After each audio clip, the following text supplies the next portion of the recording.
Welcome to Blizzard Fire. We hope this video helps fire up your solution. You begin by getting the essentials, the owner's Apple ID credentials or the original proof of purchase. On your secondary iPhone, sign into iCloud. Com or open the Find My app with that Apple ID. This lets you see devices linked to the account. Once you locate the locked device in Find My, confirm activation lock is active.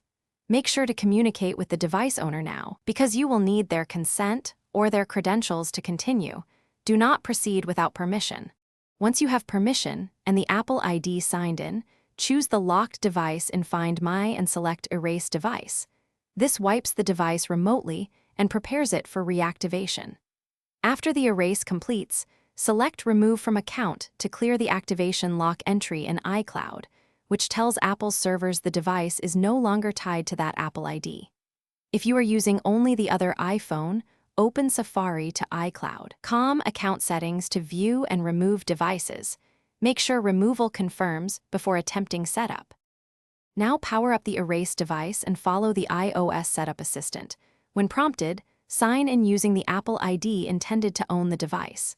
If the activation lock still appears, do not try hacks. Gather the original receipt and have the owner contact Apple support directly.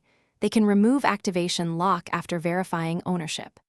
Make sure you have clear photos of the serial or IMEI and the purchase receipt on your working iPhone. If problems continue, Apple support is the lawful route. Thanks for watching. If you found this helpful, don't forget to like and subscribe.